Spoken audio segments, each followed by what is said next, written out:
様、こんにちは。今回は別府を観光したいと思います。大分空港から別府駅に来ました。別府に来るのは修学旅行ぶりなので楽しみです。駅前に何かありますね。油屋熊八さんの像だそうです。別府観光の生みの親でとても親しまれていた方だそうです。駅前に手湯があります。噴火しているみたいですね。お湯は温かいです。手をつけただけですがリラックスできます。別府駅の憩いの場ですね。これから別府駅西口からバスに乗車しようと思います。私は別府市内を巡れるミニフリー乗車券を購入しました。さらに遠くに行くバスもあります。バスのルートはこちらになります。私は赤と緑の路線を使う予定です。まずは別府駅西口から海地獄前で下車します。海地獄に到着しました。地獄は7つあります。入場料は大人500円ですが、共通観覧券2400円もあります。今回全部回るお時間がなさそうなので、その都度購入したいと思います。大きな蓮の池があります。そして大きな大オニバスがたくさん生えています。わー、きれい。こちらが海地獄です。コバルトブルーの色がとてもきれいです。湯温は98度の高温で、竹の竿の先に使っているのは温泉卵だそうです。色がコバルトブルーなのは温泉中の成分である硫酸鉄が溶解しているからだそうです。湯煙がすごいです。鳥居があります。白龍稲荷大臣だそうです。家内安全、商売繁盛、交通安全のご利益があるそうです。手水屋の水はお湯です。温かい。こちらに大オニバスの温室ハウスがあるそうです。わー、大きい。こんなに大きいハスを見るのは初めてです。大オニバスは重さ25キロ以下の子供なら乗れるそうです。そしてお花が綺麗です。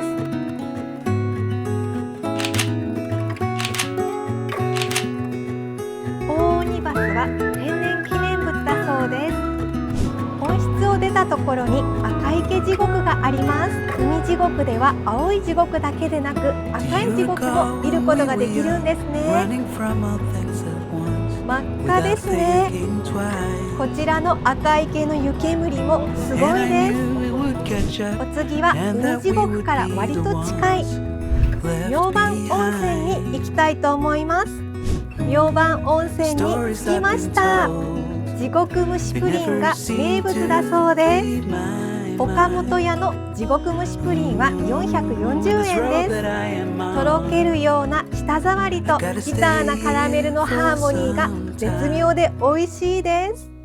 お隣には湯の花を採取する小屋がありました。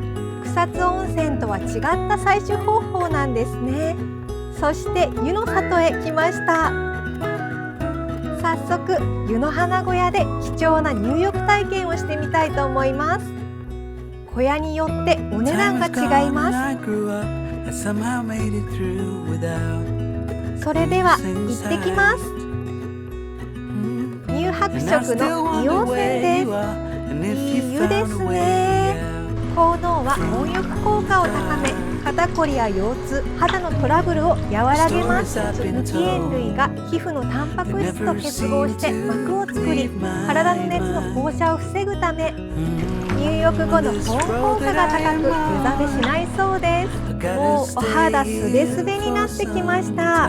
体の芯までポカポカです。貴重な入浴体験、とても良かったです。温温泉卵と蒸しとうもろこしを買いました。温泉卵は1個50円です。硫黄の匂いがします。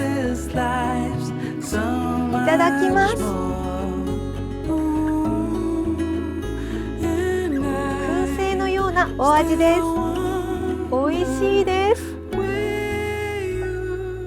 お次は蒸しとうもろこしです。いただきます。みずみずしくてとても甘い。温泉で蒸しているからですかね。お次は血の池地獄へ行きたいと思います。バスで鉄輪まで行き、鉄輪から循環バスに乗り換えて血の池地獄前で下車します。血の池地獄に到着しました。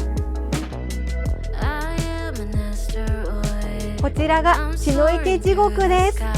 自然に化学反応を起こし生じた酸化鉄、酸化マグネシウムなどを含んだ赤い熱泥が地層から噴出、堆積するため池一面が赤く染まったそうです。こちらでは血の池地獄の熱泥を使った皮膚病薬が売っています。効能は湿疹、やけど、水虫、ひび、赤切れ、タムシ、白クモ、ガンガサ、ニキビ、痔などかゆみや殺菌にも効果があり、戦前の軍人さんも使用していたそうです。そして足湯に来ました。温かい。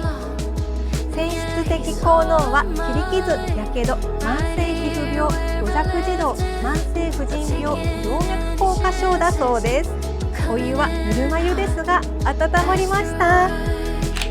熱血の前で記念撮影。循環バスで北浜バスセンターで下車します。別府名物の別府冷麺を食べに来ました。麺はそば粉も使用しているそうです。お魚のお出汁であっさりしていて食べ応えがあります。ごちそうさまでした。すっかり夜になってしまいました。別府タワー、綺麗ですね。ホテルに戻ってまた温泉に。こちらのお湯もお肌がすべすべになるのがわかります。いい湯ですね。おはようございます。朝日が美しくて海岸に来てしまいました。とてもいい眺めですね。ずっと見ていられます。本日の午前中の便で帰るのですが、最後に竹川原温泉に行きたいと思います。竹川原温泉は朝6時半からオープンしています。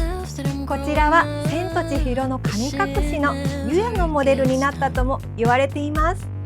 泉質的効能は切り傷、末梢循環障害、冷え症、うつ状態、皮膚乾燥症だそうです。砂風呂です。早朝からとても気持ちがよく、いい湯でした。あ、猫ちゃん。猫ちゃんについていったら竹川原小路に来ました。竹川原小路は日本最古のアーケードと言われています。レトロなお店があります。そしてバスで大分空港に向かっています。綺麗な海ですね。帰りの飛行機から富士山が見えました。湯布院も公開予定ですのでお楽しみに。